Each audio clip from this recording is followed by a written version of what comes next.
നമസ്കാരം. ന്യൂസ് നൈറ്റിലേക്ക് സ്വാഗതം.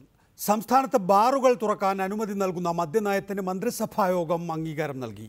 3 സ്റ്റാറിന് മുകളിലുള്ള ബാറുകൾ പ്രവർത്തിക്കാൻ അനുമതി നൽകിയിട്ടുണ്ട്. യോഗ്യമായവർക്ക് ബിയർ വൈൻ പാർലർ ലൈസൻസ് അനുവദിക്കും. പാതയോരത്ത് നിന്ന് മാറ്റി സ്ഥാപിച്ച ബാറുകൾ അതത് താലൂക്കിൽ തന്നെ തുറക്കുമെന്നും മുഖ്യമന്ത്രി പിണറായി വിജയൻ അറിയിച്ചു. 3 സ്റ്റാറിനും അതിനു മുകളിലുള്ള അതിന് മുകളിലുള്ള സ്റ്റാർ ക്ലാസിഫിക്കേഷനുള്ള ഹോട്ടലുകൾക്ക് ബാർ ലൈസൻസ് അനുവദിക്കും.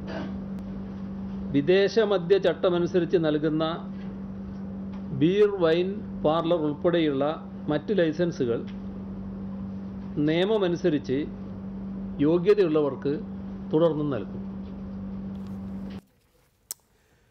ആനത്തലവട്ടം ആനന്ദൻ CPIM സംസ്ഥാന സെക്രട്ടേറിയറ്റ് അംഗം VM രാധാകൃഷ്ണൻ, ബാറുടമ ബാർ ഹോട്ടൽ ഓണേഴ്സ് അസോസിയേഷൻ്റെ സംസ്ഥാന പ്രസിഡന്റ് ഫാദർ മാത്യു ചന്ദ്രൻകുന്നേൽ, സഭാപ്രതിനിധി പന്തളം സുധാകരൻ, KPCC വക്താവ് തുടങ്ങിയവരാണ് നമ്മോടൊപ്പം ഇപ്പോൾ വിവിധ സ്റ്റുഡിയോകളിലുള്ളത്. ആദ്യം ശ്രീ ആനത്തലവട്ടം ആനന്ദൻ, തെരഞ്ഞെടുപ്പിന് മുമ്പ് CPIMൻ്റെ ജനറൽ സെക്രട്ടറി സീതാറാം യെച്ചൂരി പറഞ്ഞത് ഒരു തുള്ളി പോലും UDF സർക്കാരിൽ നിന്ന് വ്യത്യസ്തമായി ഒരു തുള്ളി പോലും അധികം മദ്യം ഒഴുക്കില്ല എന്നാണ്. ഇപ്പോൾ കള്ള്, വൈന്, ബിയർ, വിദേശ മദ്യം, ഇനി ഒഴുക്കാൻ വേറെ മദ്യമില്ലാത്തത് കൊണ്ട് ഇവ കേരളത്തിൽ അങ്ങോളം ഇങ്ങോളം ഒഴുക്കുന്ന ഒരു സാഹചര്യമാണ് ഇന്ന് മുഖ്യമന്ത്രിയുടെ വാർത്താ സമ്മേളനത്തിന് ശേഷം ഉരുത്തിരിഞ്ഞിരിക്കുന്നത്. ജൂലൈ 1 മുതൽ അത് പ്രാബല്യത്തിൽ വരുന്നു. എന്ത് ന്യായീകരണം?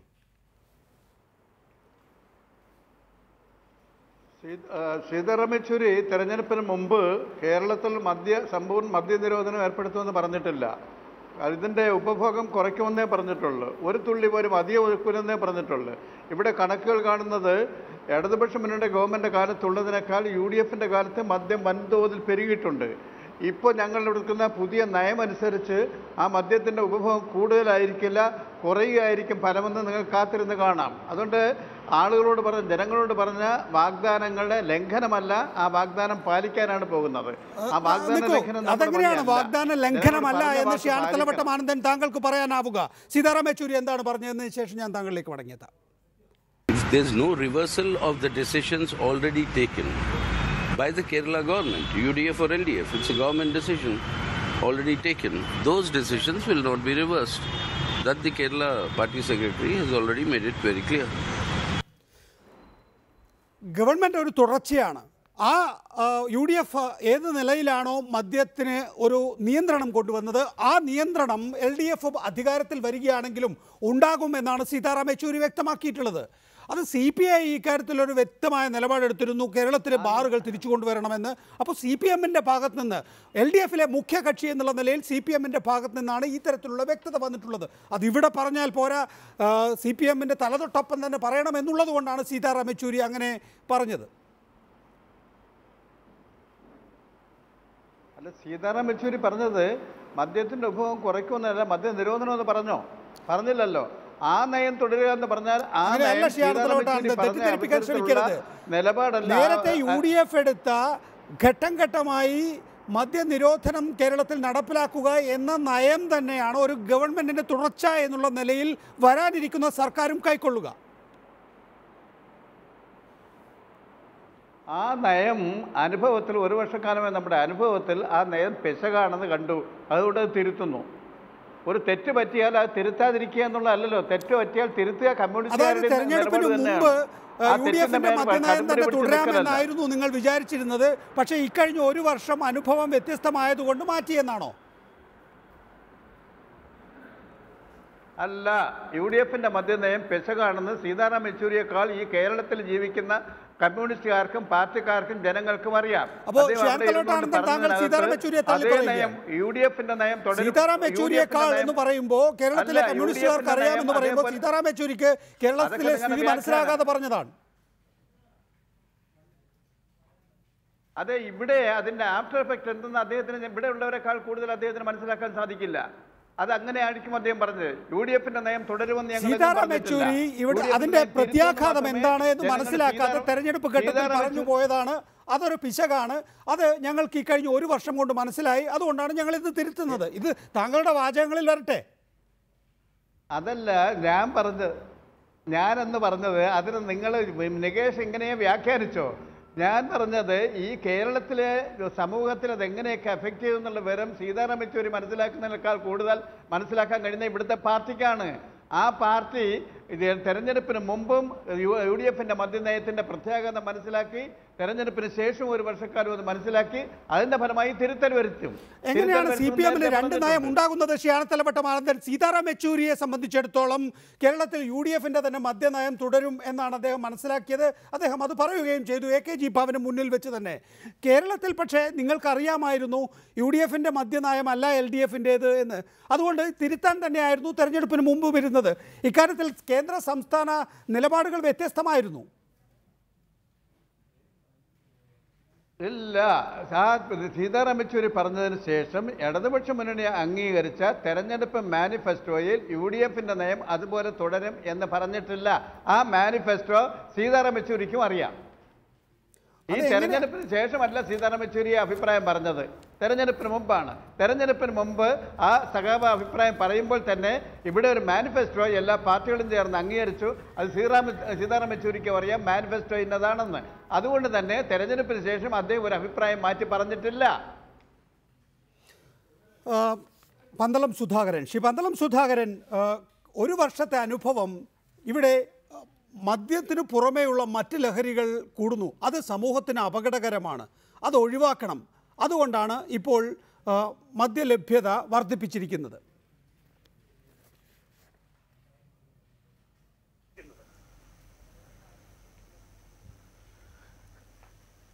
സത്യം പറഞ്ഞാൽ ഈ വാരഫലം പോലെ നമ്മുടെ CPM ജനറൽ സെക്രട്ടറി സീതാറാം യെച്ചൂരിക്ക് ഒരു മോശ കാലമെന്നാണ് തോന്നുന്നത്. കാരണം അദ്ദേഹത്തിന് ഇപ്പോൾ ഇന്നലെ 2 അടിയാണ് യഥാർത്ഥത്തിൽ കേരളത്തിലെ നേതാക്കന്മാർ നൽകിയിരിക്കുന്നത്. ഒന്ന്, ഇന്നലെ അദ്ദേഹം രാജ്യസഭാ സീറ്റ് നിഷേധിക്കുന്നതിന് PBയിൽ കേരള ഘടകം നേതാക്കന്മാർ സപ്പോർട്ട് ചെയ്തു എന്നുള്ളത്, അത് അവിടെ ഇരിക്കട്ടെ, അവരുടെ പാർട്ടിക്കാർ. രണ്ടാമത്, ഇന്ന് കഴിഞ്ഞ നിയമസഭാ തെരഞ്ഞെടുപ്പ് കാലത്ത് കേരളത്തിൽ മാധ്യമങ്ങളിലൂടെ നൽകിയ പരസ്യങ്ങളിൽ പോലും, അച്ചടി മാധ്യമങ്ങൾ നൽകിയ പരസ്യങ്ങളിൽ പോലും LDF ഗവൺമെൻറ് വന്നാൽ ഞങ്ങൾ മദ്യനയം തിരുത്തും എന്നുള്ള പ്രഖ്യാപിത നയത്തോടു കൂടിയാണ് സത്യത്തിൽ അവർ തെരഞ്ഞെടുപ്പിന് നേരിട്ടത്. മാത്രമല്ല, അന്ന് സീതാറാം യെച്ചൂരി കേരളത്തിൽ വന്ന് ഈ ഗവൺമെൻറ് രൂപീകരിച്ചപ്പോൾ പറഞ്ഞത്, മാധ്യമപ്രവർത്തകരുടെ ചോദ്യത്തിന് ഉത്തരവായി പറഞ്ഞത്, നിലവിലിരിക്കുന്ന മദ്യനയത്തിൽ മാറ്റം വരുത്താൻ ഞങ്ങൾ ആഗ്രഹിക്കുന്നില്ല എന്നും പറഞ്ഞ് പോയ ശ്രീ യെച്ചൂരിക്ക് സത്യം പറഞ്ഞാൽ ഒരു വലിയ എന്ന കാര്യത്തിൽ യാതൊരു സംശയമില്ല. LDF-ന്റെ മദ്യനയം UDF-ന്റേതായിരിക്കില്ല എന്ന് ഇതേ ആനത്തലവട്ടം ആനന്ദൻ തന്നെ, ആനത്തലവട്ടം ആനന്ദനൊന്നും നിലപാടിൽ മാറ്റം വരുത്തിയിട്ടില്ല എന്ന് എനിക്ക് ഉറപ്പിച്ച് പറയാൻ കഴിയും. തെരഞ്ഞെടുപ്പിന് മുമ്പും ഈ നയമായിരിക്കില്ല ഞങ്ങളുടേത് എന്ന് അദ്ദേഹം വ്യക്തമായി തന്നെ പറഞ്ഞിരുന്നു. അങ്ങനെ തന്നെയായിരുന്നു സംസ്ഥാന ഘടകത്തിൻ്റെ ആകെ നിലപാട്. സീതാറാം യെച്ചൂരി വ്യത്യസ്തമായ ഒരു നിലപാടെടുത്തിരുന്നു. ഒരു പാർട്ടിയിൽ തന്നെ 2 നിലപാട് അക്കാര്യത്തിലുണ്ടാവുക. മദ്യ നിരോധനം വേണം എന്ന് വാദിക്കുന്നവർക്ക് LDF-ന് വോട്ട് ചെയ്യാനുള്ള സാഹചര്യം ഉണ്ടാക്കുക. ഇനി അഥവാ മദ്യം വേണം എന്ന നിലപാടുള്ളവർക്ക് അവർക്കും വോട്ട് ചെയ്യാൻ സാധിക്കുക. ആ നിലയിലുള്ള ഒരു സമീപനമായിരിക്കാം CPM-ഉം LDF-ഉം എടുത്തിട്ടുണ്ടാവുക. ആനത്തലവട്ടം ആനന്ദൻ അത് വ്യക്തമായി പറയുകയും ചെയ്തു. ആ സഖാവിന് മനസ്സിലാകുന്നതിനേക്കാൾ കൂടുതൽ നന്നായി ഞങ്ങൾക്കിവിടെ കാര്യങ്ങൾ മനസ്സിലാക്കാൻ കഴിയും. അതിനനുസരിച്ച് തന്നെയാണ് ഞങ്ങൾ പ്രകടന പത്രിക തയ്യാറാക്കിയത്. ഇക്കഴിഞ്ഞ ഒരു വർഷത്തെ അനുഭവവും മദ്യം തിരികെ കൊണ്ടുവരണം എന്ന സമീപനമായിരുന്നു എന്നുള്ളതാണ്. പക്ഷെ നിങ്ങളുടെ മദ്യനയം യഥാർത്ഥത്തിൽ അത് വികലമായിരുന്നില്ലേ പൂർണ്ണമായും? VM സുധീരൻ ഒരടി അടിക്കുമ്പോൾ അതിനെ ചാടിക്കടക്കണം ഉമ്മൻചാണ്ടിക്ക് എന്നുള്ള നിലയിൽ ഒരുപക്ഷെ ആശയതലത്തിൽ പോലും ചർച്ച ചെയ്യാതെ പ്രായോഗിക തലത്തിൽ കൊണ്ടുചെന്നെത്തിക്കുകയായിരുന്നു ആ മദ്യനയം. അതിൻ്റേതായിട്ടുള്ള സ്വാഭാവികമായ അന്ത്യമുണ്ടാകുമെന്ന് പന്തളം സുധാകരൻ താങ്കൾക്കും മനസ്സിലാക്കാവുന്നതല്ലേ ഉള്ളൂ.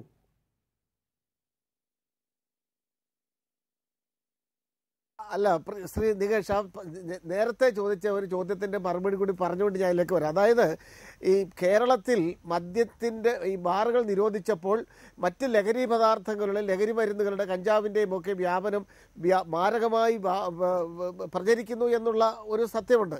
അവിടെ ശ്രീ ഋഷിരാജ് സിംഗിനെ പോലെയുള്ളവരുടെ ഇമേജ് ഉപയോഗിച്ചുകൊണ്ട് യഥാർത്ഥത്തിൽ ഈ കഞ്ചാവ് അല്ലെങ്കിൽ മയക്കുമരുന്ന് കേരളത്തിൽ മുഴുവൻ ഇങ്ങനെ ഭീകരമായി ഒഴുകുന്നു എന്ന ഭീതി പരത്തിക്കൊണ്ട് കേരളത്തിൽ യഥാർത്ഥത്തിൽ യഥാർത്ഥത്തിൽ യഥാർത്ഥ മദ്യം, അതായത് ബാറുകൾ തുറക്കുവാനുള്ള ഒരു സാഹചര്യം ഉണ്ടാക്കുന്ന പ്രചാരകന്മാരായി എക്സൈസ് വകുപ്പും നമ്മുടെ ശ്രീ ജി സുധാകരൻ പോലുള്ള മന്ത്രിമാർ, എല്ലാ മന്ത്രിമാരും ശ്രമിച്ചുകൊണ്ടിരുന്നതിൻ്റെ പരിണത ഫലമാണ് ഇന്നിപ്പോൾ മുഖ്യമന്ത്രി പ്രഖ്യാപിച്ചിരിക്കുന്ന നയം. പിന്നെ ഒരു ഗവൺമെൻറ്റിന് നയം പ്രഖ്യാപിക്കാം, അതിനുള്ള മാൻഡേറ്റ് അവർക്കുണ്ട്, ഞങ്ങൾ അതിനെ എതിർക്കുന്നില്ല.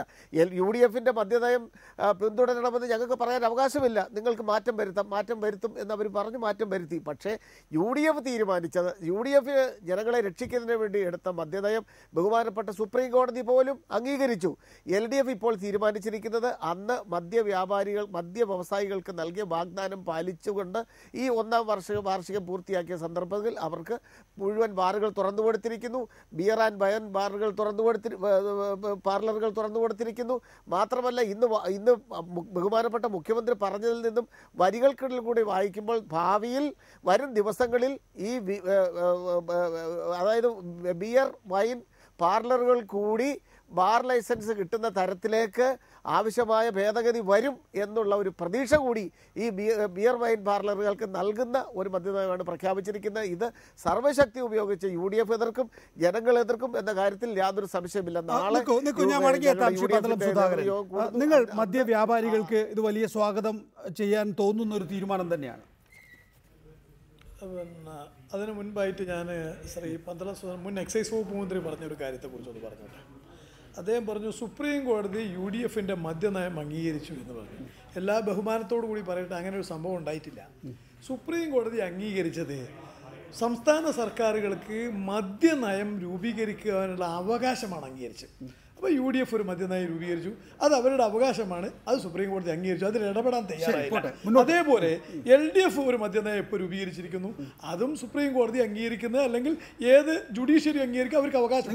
ഇനി ഞങ്ങൾ ഇപ്പോൾ പ്രഖ്യാപിച്ച മദ്യനയത്തിൽ സമ്പൂർണ്ണ തൃപ്തരെന്ന് പറയാൻ കഴിയില്ല. ഞങ്ങൾ തൃപ്തരല്ല, കാരണം തൃപ്തിക്കുറവുള്ള പല മേഖലയുണ്ട്. പക്ഷെ ഒന്നുമില്ലായ്മയിൽ, അതായത് ഞങ്ങളെ സംബന്ധിച്ചിടത്തോളം നിയമപരമായി അനുവദിക്കാവുന്ന 3 സ്റ്റാറിന് പോട്ടുള്ള മുകളിലുള്ള എല്ലാ ബാറുകളും അനുവദിച്ചിരിക്കുന്നു.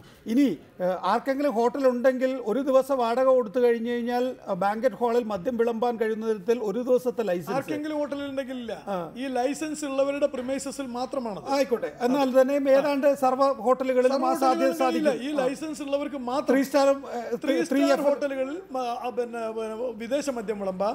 പിന്നെ അതിന് താഴെയുള്ള ബിയർ ആൻഡ് വൈൻ പാർലറുകളിൽ ബിയർ 3 സ്റ്റാറിന് മുകളിലുള്ളവർ കള്ളും വിളമ്പാം. ബിയർ വൈൻ പാർലറുകൾ ഇനിയും അനുവദിക്കും. ബാർ ലൈസൻസിന്റെ കാര്യത്തിൽ യാതൊരു നിയന്ത്രണവും ഏർപ്പെടുത്താൻ തീരുമാനിച്ചിട്ടില്ല. ഘട്ടം ഘട്ടമായി മദ്യനിരോധനം നടപ്പിലാക്കുക എന്നതിന്റെ ഭാഗമായി 10% ഔട്ട്ലെറ്റുകൾ കുറയ്ക്കാനുള്ള തീരുമാനം പോലും റദ്ദ് ചെയ്തിട്ടില്ല. കേരളത്തിലെ ആവശ്യത്തിൽ കൂടുതൽ മദ്യം ഒഴുക്കാൻ LDF തീരുമാനിച്ചതിൽ ഒരു സന്തോഷക്കുറവ് എനിക്ക് VM രാധാകൃഷ്ണന്റെ മുഖത്ത് കാണാനില്ല. UDFിന്റെ മദ്യനയമല്ലല്ലോ ഇവരുടെ മദ്യനയം. അങ്ങ് ഇലക്ഷനിൽ മത്സരിച്ച ആളാണ്. മദ്യനിരോധനം LDF പ്രഖ്യാപിച്ചിരുന്നു. ആ മുന്നണിയുടെ ഭാഗമായി തെരഞ്ഞെടുപ്പിൽ മത്സരിച്ചിട്ട് അങ്ങ് പറയട്ടെ, ഒരു LDFിന്റെ പ്രഖ്യാപിത നയം മദ്യനിരോധനമായിരുന്നു. പിന്നെ ഇവർ ഈ ബഹളം വെക്കാൻ ശ്രീ മദ്ദളം സുധാകരൻ സാറ് മന്ത്രിയായിരുന്നപ്പോൾ മദ്യനിരോധനം നടപ്പാക്കിയിട്ടുണ്ടോ? അല്ലെങ്കിൽ അപ്പോൾ ഓരോരുത്തരും മന്ത്രി 2014 അങ്ങ് തന്നെ ഇപ്പോൾ തൊട്ട് മുൻപ് അവതരിപ്പിച്ച ഒരു കാര്യം എന്താ? അന്ന് മദ്യനയം ഇത്തരത്തിൽ വികലമായ ഒരു നയം രൂപീകരിക്കാനുണ്ടായ സാഹചര്യം അങ്ങ് വളരെ വൃത്തിയായിട്ട് ശ്യാനത്തലവട്ടം ആനന്ദൻ, ഇത് മയക്കുമരുന്നിന്റെ ഉപയോഗം കൂടി എന്നുള്ളതാണ് ഒരു പ്രധാന കാര്യമായി മുഖ്യമന്ത്രി പിണറായി വിജയൻ ചൂണ്ടിക്കാണിച്ചിട്ടുള്ളത്. എന്ത് തെളിവാണ് നിങ്ങളുടെ കയ്യിലുള്ളത് മയക്കുമരുന്ന് കൂടിയെന്ന്? ഇനി മയക്കുമരുന്ന് അഥവാ കൂടിയെന്നിരിക്കട്ടെ, അതിന് പകരം ആ മയക്കുമരുന്ന് വാങ്ങിച്ചു വെച്ചിട്ട് 2 പെഗ് അങ്ങോട്ട് കൊടുക്കുകയാണോ വേണ്ടത്? ആ മയക്കുമരുന്ന് ഇല്ലായ്മ ചെയ്യല്ലേ വേണ്ടത്? അല്ല നികേഷ്, മയക്കുമരുന്ന് കൂടിയത് മാത്രമല്ല, ലിക്കറിൻ്റെ ഉപഭോഗം കൂടിയിട്ടുണ്ട്. അതായത് ഇവർ പെട്ട കാലത്ത് 712 ബാറുകളും 78 വിദേശ മദ്യശാലകളും പൂട്ടിയിട്ടുണ്ടല്ലോ. ബാർ കൊടുക്കാതെ ഇപ്പോൾ ഈ 2 സ്റ്റാർ 3 സ്റ്റാർ ഇതെല്ലാം ഇത് കൊടുക്കുമ്പോൾ 2010-11 ഇവിടെ ബിവറേജ് കോർപ്പറേഷൻ വിറ്റിരുന്ന ലിക്കർ 217.41 ലക്ഷം കേസാണ്. അതിൽ നിന്ന് 2011 താങ്കൾ പറയുന്നത് നമ്മുടെയൊക്കെ മുന്നിലുള്ള ഇത് ഏത് കണക്കാണ്? താങ്കൾ പുറത്തേക്ക് എടുക്കുന്നത് ഏറ്റവും ഒടുവിൽ എക്സൈസ് മന്ത്രി ടി.പി. രാമകൃഷ്ണൻ നിയമസഭയിൽ പറഞ്ഞ കണക്ക് 30% മദ്യത്തിന്റെ ഉപഭോഗം കുറഞ്ഞിട്ടുണ്ട് ഈ പാതയോരത്തെ ഹോട്ടലുകൾ, ബാറുകൾ അടഞ്ഞു കിടന്നപ്പോൾ. പ്രസിദ്ധീകരിച്ച മദ്യനയത്തിൽ ഈ കണക്കുകൾ മുഴുവനുണ്ട്. ലഭ്യമായ കണക്ക് വെച്ചിട്ടാണ് പറയുന്നത്. ഇത് എവിടുന്ന് 15.6 കഴിഞ്ഞ മാസം ടി.പി. രാമകൃഷ്ണൻ നിയമസഭയിൽ പറഞ്ഞ കണക്കിന് പുറത്ത് വേറെ ഏത് കണക്കാണ് ടി.പി. രാമകൃഷ്ണൻ ഇന്ന് ലഭിക്കുക? നിങ്ങൾ ഈ കണക്ക് ഞാൻ പറഞ്ഞതിൽ ഡിസ്പ്യൂട്ട് ഉണ്ടെങ്കിൽ വെരിഫൈ ചെയ്തിട്ട് എന്നോട് തർക്കിച്ചോ? ഞാൻ പറയുന്നതിൽ എന്തെങ്കിലും തർക്കമുള്ള ആളുകൾക്ക് ഇത് വെരിഫൈ ചെയ്യാം. എന്റെ കയ്യിൽ ഇപ്പൊ കണക്കില്ല. എന്റെ കയ്യിലുള്ള കണക്ക് ടി.പി. രാമകൃഷ്ണൻ നിയമസഭയിൽ പറഞ്ഞ കണക്കാണ്. ഈ കണക്ക് എനിക്ക് ലഭ്യമായിട്ടില്ല. ഇത് ഇന്ന് പുറത്തിറക്കിയതാണെങ്കിൽ ഇത്രയധികം ഷാപ്പ്, ഇന്നിപ്പോൾ മുഖ്യമന്ത്രി തന്നെ വാർത്താ സമ്മേളനത്തിൽ പ്രഖ്യാപിച്ചിട്ടുണ്ടല്ലോ, എത്ര ലൈസൻസ്, എത്ര ബാറുകൾ അടഞ്ഞു കിടക്കുന്നുണ്ട്, എത്ര ബിയർ വൈൻ പാർലർ അടഞ്ഞു കിടക്കുന്നുണ്ട്. സംസ്ഥാനത്തിന്റെ അവസ്ഥ എന്താണെന്ന് ചോദിച്ചപ്പോൾ FL3 30 എണ്ണം നിൽക്കൂ, 30 എണ്ണം, അതിൽ 7 എണ്ണം പൂട്ടിക്കിടക്കുന്നു. കൺസ്യൂമർ ഫെഡിന്റെയും KSBCയുടെയും 306 എണ്ണം ഉണ്ട്, അതിൽ 96 എണ്ണം പൂട്ടിക്കിടക്കുന്നു. ക്ലബ്ബുകൾ 34 എണ്ണം ഉണ്ട്, അത് അങ്ങനെ തന്നെ പ്രവർത്തിക്കുന്നു. ബിയർ വൈൻ പാർലറുകൾ 815, അതിനകത്ത് 474 പൂട്ടിക്കിടക്കുന്നു. കള്ള് ഷാപ്പുകൾ 922, അതിലെത്രയോ പ്രവർത്തിക്കുന്നുണ്ടോ ഇല്ലയോ എന്നുള്ളത് കേട്ടെ. ഇങ്ങനെ ഇത്രയധികം പൂട്ടിക്കിടക്കുമ്പോൾ എങ്ങനെയാണ് മദ്യത്തിന് ഉപഭോഗം കൂടുക? ശ്രീ ആനത്തലവട്ടാനന്ദൻ, ഞാൻ പറയുന്നത് ക്ഷമയോടുകൂടി കേൾക്കേ. 712 ബാറുകൾ ഇപ്പോൾ ഈ ഹൈക്കോടതി സുപ്രീം കോടതി ഉത്തരവ് മുന്നേ അടച്ചുപൂട്ടിയല്ലോ. ആ അവസരത്തിൽ അതിന് മുമ്പുണ്ടായിരുന്ന 2010-11 217 ലക്ഷം കേസ് ആണ് വിൽപ്പന ഉണ്ടായിരുന്നത്. ഇപ്പൊ കുറഞ്ഞത് 15.66 ലക്ഷം കേസേ കുറഞ്ഞുള്ളൂ. അതിന്റെ അർത്ഥം 7% ലിക്കറിന്റെ വിൽപ്പനയാണ് കുറഞ്ഞത്. ഇവിടെ ഇതേ സമയം തന്നെ 80% ബിയറിന്റെ വിൽപ്പന കൂടി. ഇത് രണ്ടും കൂടി എടുക്കുമ്പോഴാണ് ഞാൻ പറയുന്നത് കുറയുകയല്ല, ഇത് കൂടുകയാണ് ചെയ്തിട്ടുള്ളത്. ഇതിന് പുറമെയാണ് മറ്റ് ഡ്രഗ്സും കറുപ്പും കഞ്ചാവും മറ്റ് ഉപോൽപ്പന്നങ്ങളുടെ എല്ലാം കടന്നു വരവ്. അതുകൊണ്ട് മദ്യത്തിന്റെ ഉപഭോഗം കുറഞ്ഞിട്ടില്ല. അല്ല, ഇനി അഥവാ ഇന്ത്യൻ നിർമ്മിത വിദേശ മദ്യത്തിന്റെ ഉപഭോഗം കുറയുകയും 80% ബിയറിന്റെ ഉപഭോഗം കൂടുകയുമാണ് ചെയ്തിട്ടുള്ളത് എങ്കിൽ ശരിയാണ്. താങ്കൾ പറയുന്നത് പുതിയ ഒരുപക്ഷെ ഈ പറയുന്ന കഴിഞ്ഞ വർഷത്തെയും ഈ വർഷത്തെയും താരതമ്യമായിരിക്കില്ല. ഉമ്മൻചാണ്ടി ബാർ അടച്ചതിന് ശേഷമുള്ള ഉപഭോഗത്തിലെ അന്തരമായിരിക്കാം താങ്കൾ പറയുന്നത്. അങ്ങനെയാണെങ്കിൽ തന്നെ സ്വാഗതാർഹമായ കാര്യമാണ്. ആളുകൾ ഫോറിൻ ലിക്കർ ഉപേക്ഷിച്ച് ബിയറിലേക്ക് കുടിയേറിയിട്ടുണ്ടെങ്കിൽ അതിലെന്താണ്, അതിൽ നമുക്ക് സന്തോഷിക്കാനുള്ള വകയിലുള്ളൂ. ലഹരി കുറഞ്ഞതിലേക്ക് കാര്യങ്ങൾ എത്തിക്കുക എന്നുള്ളതാണ് ഉമ്മൻചാണ്ടിയുടെ UDFന്റെ നയം. അത് നികേഷ്, ഇതിനിടയിൽ ആ നയം ശരിയാണെന്ന് വരുത്താനാണ് പറയുന്നതെങ്കിൽ അത് ശരിയല്ല. കാരണം ഇത്രയും പൂട്ടിയിട്ട് പോലും ഇതിൻ്റെ അർത്ഥം എന്താ? വേറെ ഇല്ലിസിറ്റ് ലിക്കർ ഇതിനകത്ത് കടന്നു വന്ന് ആളുകൾ ഉപഭോഗം നടത്തിയെന്നാണ്. സ്പിരിറ്റിന്റെ കടന്നു വരവുണ്ട്, അയൽ സംസ്ഥാനങ്ങളിൽ നിന്നുള്ള വരവുണ്ട്. ഇതെല്ലാം ഇത് സർക്കാർ കൊടുത്ത കണക്കിൽ വരില്ല. അതെല്ലാം വന്നു എന്നുള്ളൊരു യാഥാർത്ഥ്യമാണ്. അത് വ്യാജമദ്യം കേരളത്തിൽ വരുന്നുണ്ട് എന്ന് കേരളം ഭരിക്കുന്ന സംസ്ഥാന സർക്കാരിന്റെ പാർട്ടിയുടെ മുഖ്യ നേതാവ് പറയുകയാണ്. ഇനി ബിയർ വൈൻ പാർലറുകളിൽ ബിയറിൻ്റെ ഉപഭോഗം കൂടിയിട്ടുണ്ട്. ലിക്കറിൻ്റെ വേണ്ടത്ര കുറഞ്ഞിട്ടില്ലെങ്കിൽ പോലും 7% കുറഞ്ഞിട്ടുണ്ട്. ഒപ്പം മയക്കുമരുന്ന്, അതെ, അത് മറ്റതുമായിട്ടുള്ള താരതമ്യം. ഉമ്മൻചാണ്ടി സർക്കാരിന് മുമ്പുള്ള കാലത്തെയും ഇപ്പോഴത്തെയും താരതമ്യമാണ്. ഈ ഒരു കാലഘട്ടത്തിൽ ഈ നിലയിലുള്ള ഒരു നയം മാത്രമേ നടപ്പാക്കാൻ കഴിയൂ എന്ന് പറയുന്നതിൻ്റെ അടിസ്ഥാനം ലോകത്തൊരിടത്തും മദ്യനിരോധനം നടപ്പിൽ വന്നിട്ടില്ല. അങ്ങനെ ഒരു സാഹചര്യം കേരളത്തിൽ സാധ്യമല്ല. നമ്മൾ എന്തിന് ഇതിൻ്റെ ഒരു പ്രധാനപ്പെട്ട പ്രശ്നം ഇവർ പറയുന്ന രീതി ഇതാണ്. അതായത് സ്കൂളിലെ കുട്ടികൾ അവർക്ക് 50 രൂപ കൊടുത്താൽ അല്ലെങ്കിൽ 100 രൂപ കൊടുത്താൽ ഒരു ബീഡി കിട്ടും.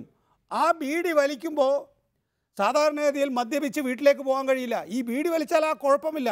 അപ്പോൾ ആളുകൾ മദ്യത്തിൽ നിന്ന് കൺവേർട്ട് ചെയ്യുന്നത് ഇത്തരം കഞ്ചാവ് പോലുള്ള ലഹരി വസ്തുക്കളിലേക്കാണ് എങ്കിൽ അത് അടിയന്തരമായി കട്ട് ചെയ്യണം. കാരണം അത് സാമൂഹ്യമായ ഉപദ്രവമാണ്. മദ്യം കഴിച്ച് ഒരാൾ ഉണ്ടാക്കുന്ന സാമൂഹ്യ ഉപദ്രവത്തെക്കാൾ എത്രയോ കൂടുതലാണ് കഞ്ചാവ് അടിച്ചാൽ. സ്ത്രീകളെ അതിക്രമിച്ച് കയറുക, സ്ത്രീകളുടെ അടുത്തേക്ക് അതിക്രമിച്ച് കയറുക, അങ്ങനെയുള്ള കുറേ സാമൂഹ്യ വിരുദ്ധ പ്രവർത്തനങ്ങളിലേക്ക് കാര്യങ്ങൾ പോകുന്നു. അവിടെ ഈ ഗവൺമെൻറ്റിന് ഒരു നയം രൂപീകരിക്കേണ്ടതുണ്ട്. എന്താണോ മുമ്പുള്ള സ്ഥിതി, ആ മുമ്പുള്ള സ്ഥിതിയിലേക്ക് കാര്യങ്ങൾ കൊണ്ടുചെന്നെത്തിക്കേണ്ടതുണ്ട്.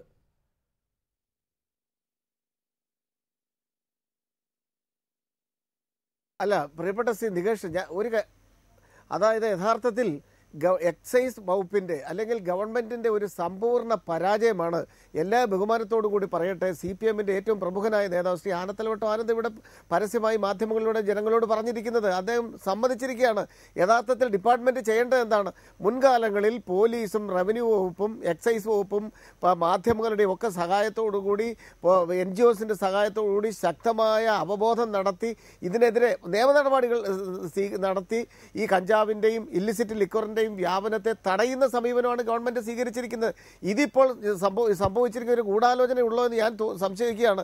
കാരണം ഈ മയക്കുമരുന്നിൻ്റെയും ഇല്ലിസിറ്റ് ലിക്കറിൻ്റെയും വ്യാപനം വലുതായിട്ട് പ്രോത്സാഹിപ്പിച്ചുകൊണ്ട് അതിൻ്റെ മറവിൽ നേരത്തെ ഞാൻ സൂചിപ്പിച്ചതുപോലെ ഈ ബാറുകൾ തുറക്കാനുള്ള ഒരു അവസരമുണ്ടാക്കിയായിരുന്നില്ലേ എന്ന് സംശയിക്കേണ്ടിയിരിക്കുന്നു. ഗവൺമെൻറ് ആത്മാർത്ഥതയുണ്ടെങ്കിൽ ജനങ്ങളെ കുടിപ്പിച്ച് കൊല്ലുന്ന ഒരു മനസ്സല്ല ഗവൺമെൻറ്റിന് ഉള്ളത് എങ്കിൽ, ഇക്കാര്യത്തിൽ ആത്മാർത്ഥതയുണ്ടെങ്കിൽ ഗവൺമെൻറ് ശക്തമായ നടപടികൾ, നിയമ നടപടികൾ സ്വീകരിച്ചുകൊണ്ട് ഇതെല്ലാം തടയാനുള്ള അവസരമാണ് ഉണ്ടാക്കേണ്ടത്.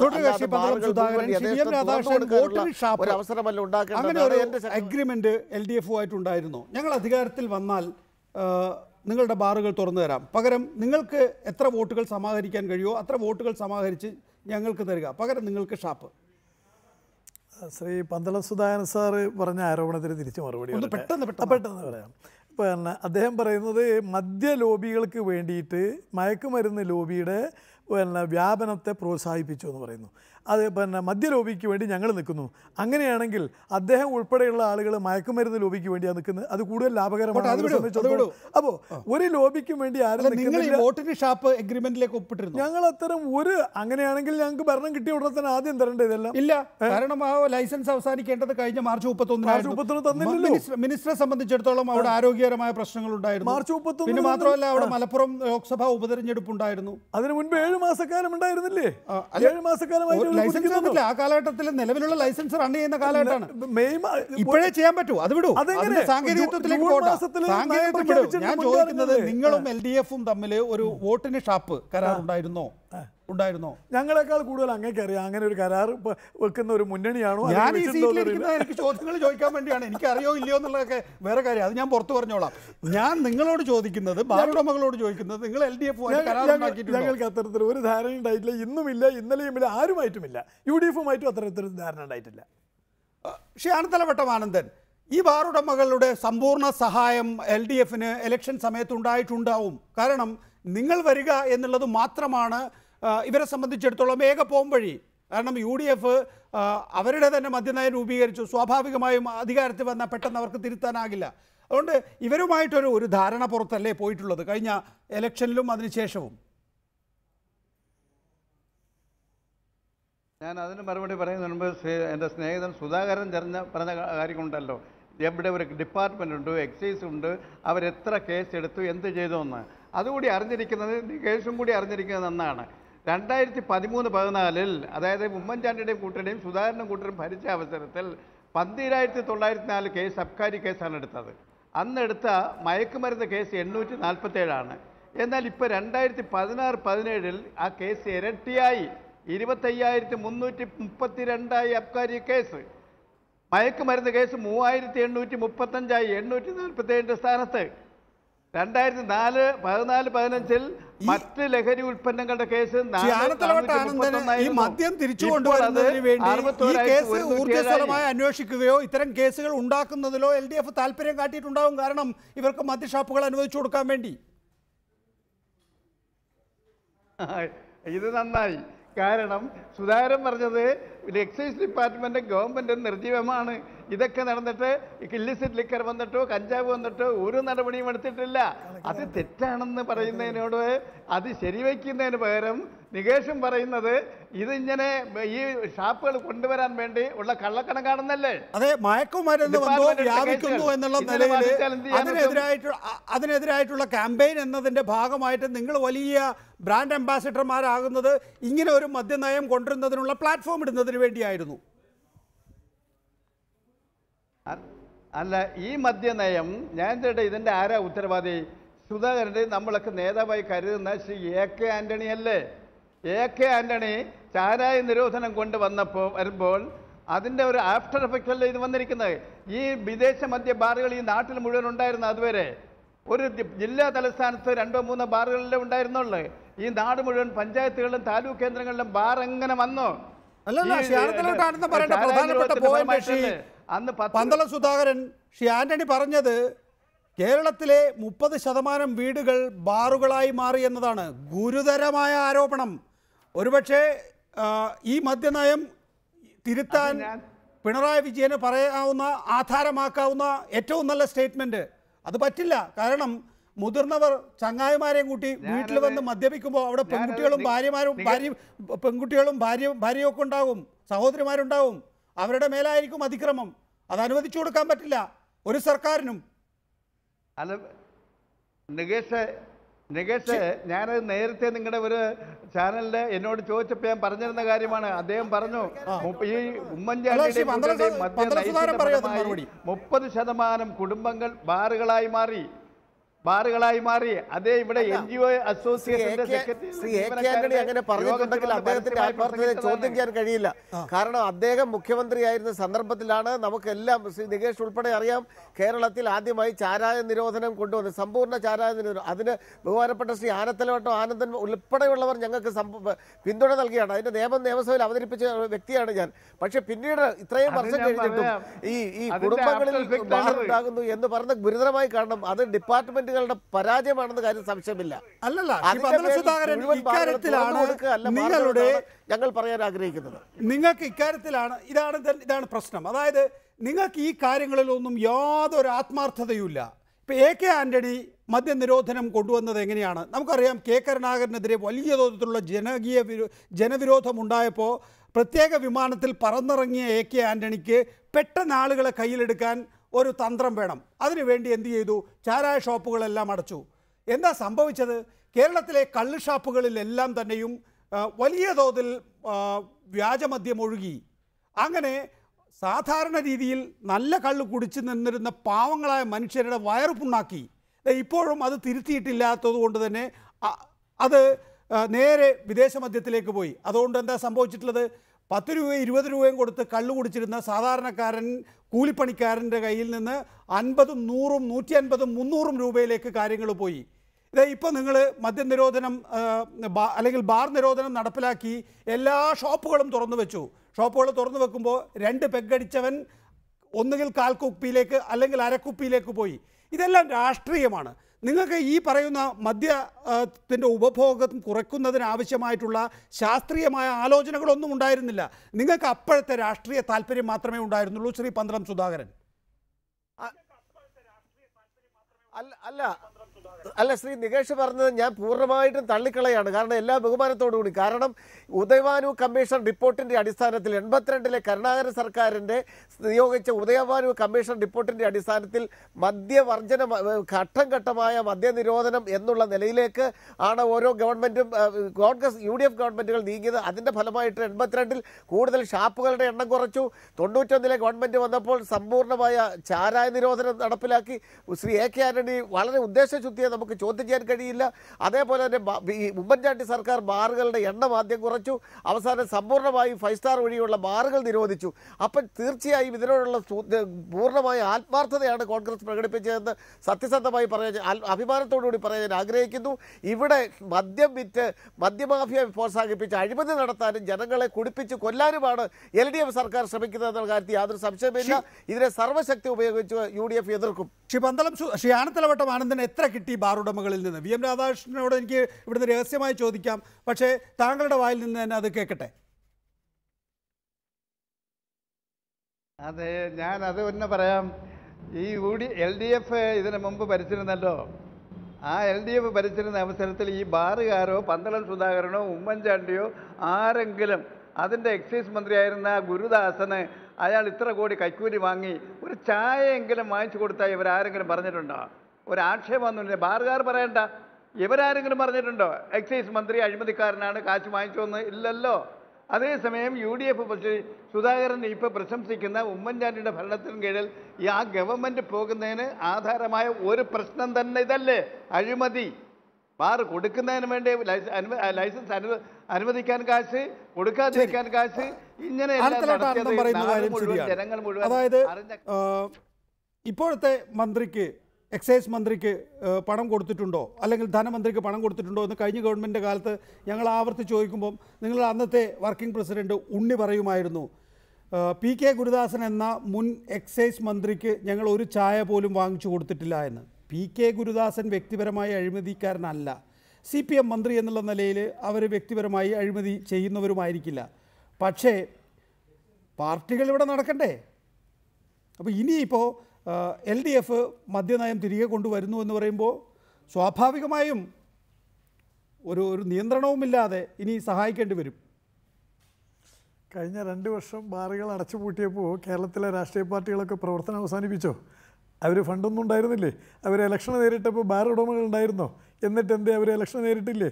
ഇടത് വലത് മുന്നണികൾ ഇലക്ഷൻ നേരിട്ടില്ലേ? BJP നേരിട്ടില്ലേ? ആര് പറഞ്ഞു? പിന്നെ ശ്രീ നികേഷിനെ ഞാൻ തിരുത്തല്ല, ആ കാലമൊക്കെ കഴിഞ്ഞു. ബാർ ഉടമകളെ ആശ്രയിച്ച് അല്ലെങ്കിൽ ചാരായ കോൺട്രാക്ടർമാരെ ആശ്രയിച്ച്, കള്ള് ഷാപ്പ് കോൺട്രാക്ടർമാരെ ആശ്രയിച്ച് തിരഞ്ഞെടുപ്പ് പ്രവർത്തനം നടത്തിയിരുന്ന ഒരു കാലം ഈ സംസ്ഥാനത്ത് ഉണ്ടായിട്ടുണ്ടാകാം. പക്ഷേ ഞങ്ങളൊക്കെ ഇപ്പോൾ പുഴുക്കളാണ്. ഞങ്ങളുടെ ഒന്നും പണം ആർക്കും ആവശ്യമില്ല, ചോദിക്കാറുണ്ട്. ഈ നിയമസഭാ തെരഞ്ഞെടുപ്പ് 2016 നിയമസഭാ തെരഞ്ഞെടുപ്പിൽ ചിലപ്പോൾ നിങ്ങൾ VM രാധാകൃഷ്ണനെയൊക്കെ ചിലപ്പോൾ ഫോണ് എന്താ പറയുക നിശബ്ദമായിരിക്കുന്ന ഒരു സാഹചര്യം ഉണ്ടായിട്ടുണ്ടാവില്ല മറ്റ് തെരഞ്ഞെടുപ്പ് ഘട്ടങ്ങളിൽ. പക്ഷേ ഈ നിയമസഭാ തെരഞ്ഞെടുപ്പ് വിളിച്ചിട്ടുണ്ടാവില്ല. ഇനിയിപ്പോൾ 2019 വിളിക്കും, 2021 വിളിക്കും. അപ്പോൾ നിങ്ങളുടെ പ്രതാപം കൂടി വരികയാണ്. തുടരുക ദയവായി. ഫാദർ മാത്യു ചന്ദ്രൻകുന്നേൽ, സഭാ വക്താവ്, PRO നമ്മോടൊപ്പം കോട്ടയം സ്റ്റുഡിയോയിലുണ്ട്. എന്താണ് ഇക്കാര്യത്തിൽ ചെയ്യാൻ ഉദ്ദേശിക്കുന്നത്? എന്ത് ചെയ്യാൻ കഴിയും സഭകൾക്ക്, പള്ളികൾക്ക്, വിശ്വാസികൾക്ക് എന്നെ സംബന്ധിച്ചൊക്കെ ഒരു ധാരണയായിട്ടുണ്ടോ?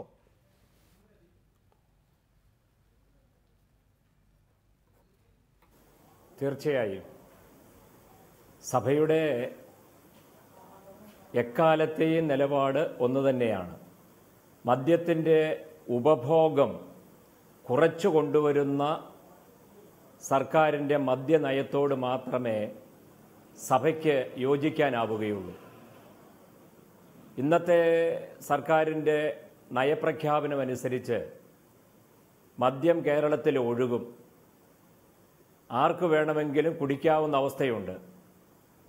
ലഭ്യത കുറയ്ക്കാതെ ഉപഭോഗം കുറയുകയില്ല. ഇപ്പോൾ സർക്കാർ നേരത്തെ തെരഞ്ഞെടുപ്പിനെ അഭിമുഖീകരിച്ച സമയത്ത് പറഞ്ഞതും പിന്നീട് പറഞ്ഞുകൊണ്ടിരുന്നതും ഒരേ കാര്യമാണ്. മദ്യ നിരോധനം ഞങ്ങളുടെ നയമല്ല, മദ്യവർജനമാണ് ഞങ്ങളുടെ നയം.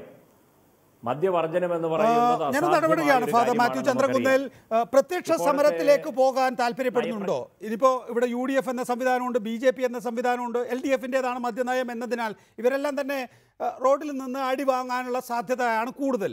അതിനൊപ്പം സഭ ഉണ്ടാകുമോ? സഭ അങ്ങനെ പ്രത്യക്ഷമായിട്ടുള്ള സമരമല്ലല്ലോ, സമരത്തിൽ ഇടപെടുന്ന ഒരു കക്ഷിയേ അല്ല. സഭയ്ക്ക് രാഷ്ട്രീയമില്ലാത്തത് കൊണ്ടാണ് പ്രത്യക്ഷമായ സമരത്തിലേക്കൊന്നും പോകാത്തത്. ഈ സർക്കാരുമായി തുടർന്ന് സഹകരിക്കുമോ? ഈ നിലയിൽ മദ്യം ഒഴുക്കുന്ന ഒരു സർക്കാരുമായി സഭയ്ക്ക് സഹകരിക്കാൻ കഴിയുമോ? ബന്ധപ്പെട്ടുണ്ടാകും.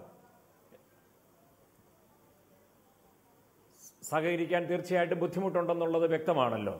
സർക്കാരിന്റെ പരിപാടികളെല്ലാം ബഹിഷ്കരിക്കുക, സഭയുടെ അരമനകളിലേക്ക് ഇനി മന്ത്രിമാർ വരുന്നുണ്ടെങ്കിൽ വരണ്ടെന്ന് പറയുക.